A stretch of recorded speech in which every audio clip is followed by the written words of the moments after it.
अस्सलाम वालेकुम सर, मेरा नाम रावल राम है और मैं आपसे सवाल करना चाहता हूं कि हमारा मज़हब गलत नहीं है, उसमें गलतियां हम लोग करते हैं।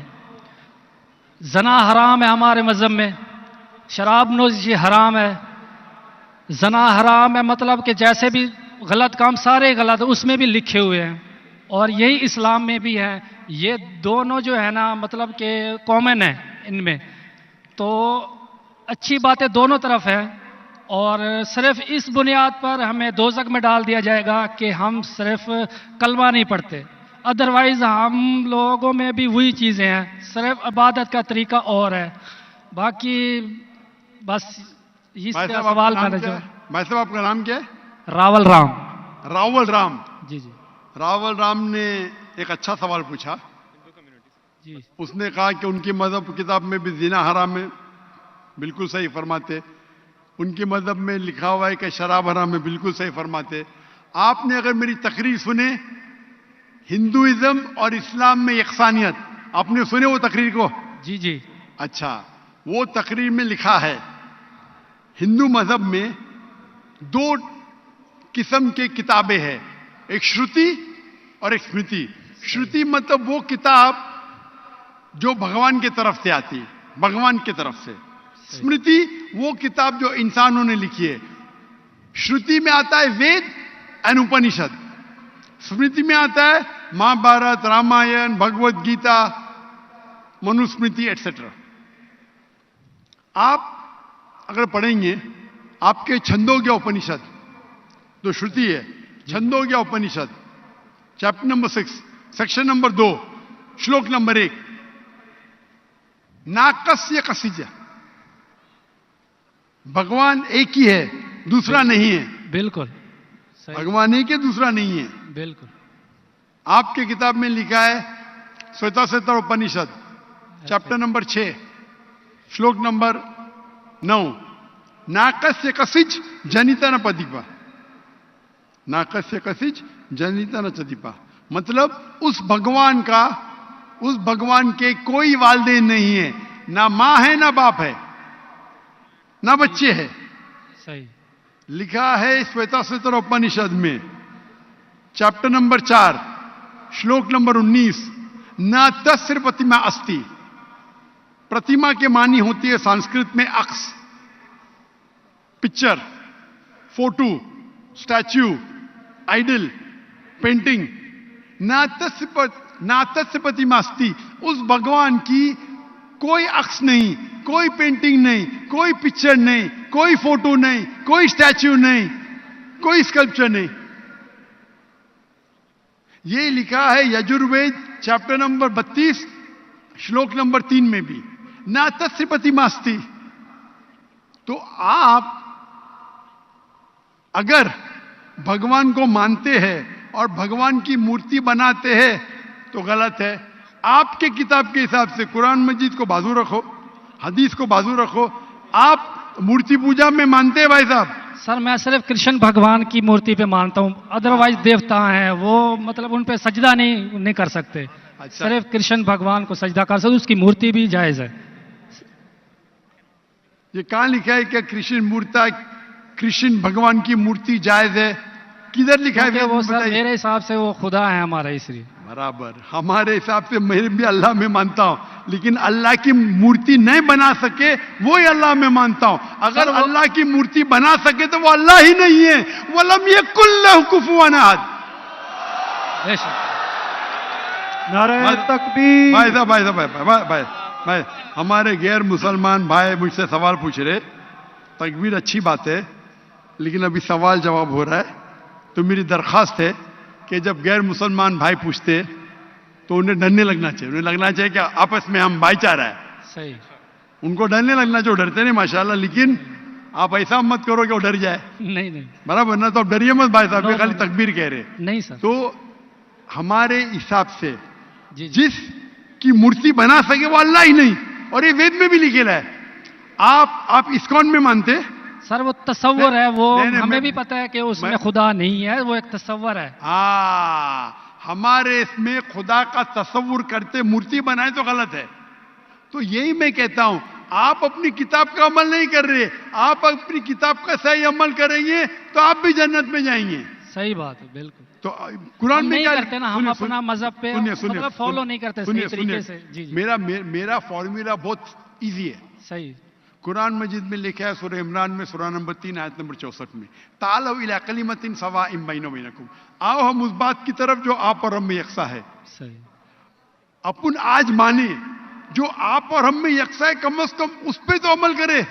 मेरा फॉर्मूला यूनिवर्सल है, पूरा भाईचारा है। मैं कहता हूं भाई बाइबल को लेके आओ, वेद को लेके आओ, कुरान को लेके आओ।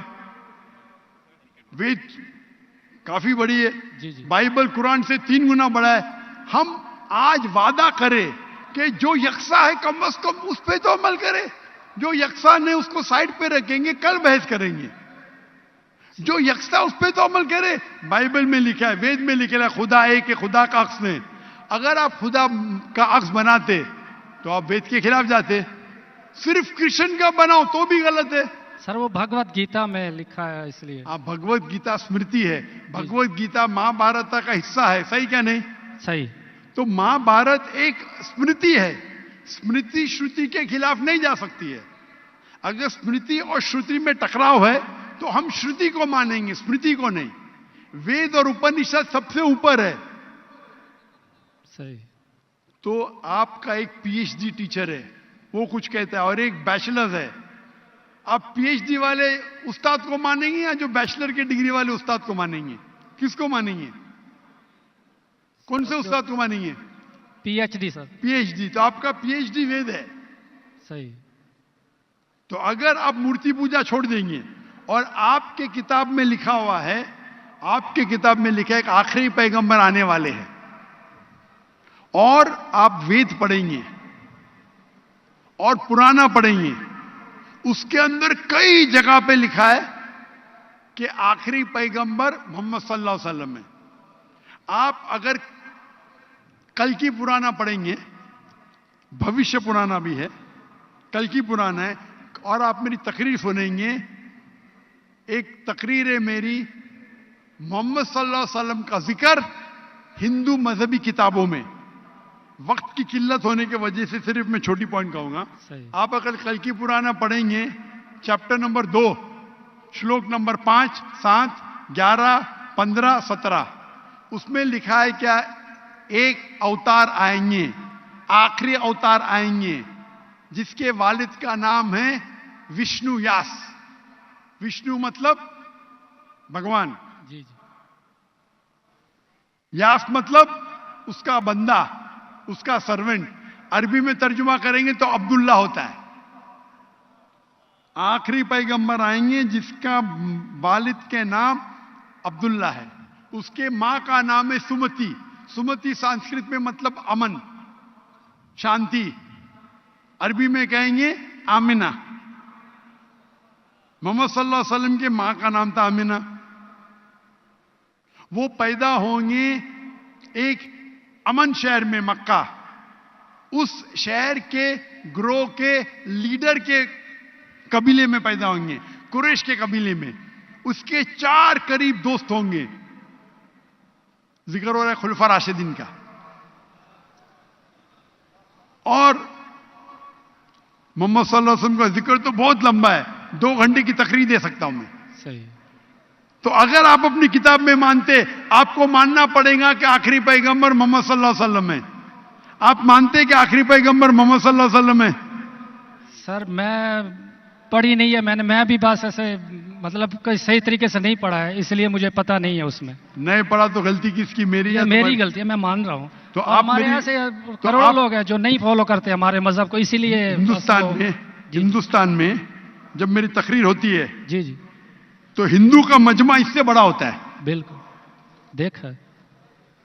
5 लाख, 10 लाख, 25%, 20% गैर मुस्लिम होते, 20% हिंदू होते। तो 10 लाख का 20% कितना हुआ? 2 लाख। ये 2 लाख का तो मजमा नहीं ना,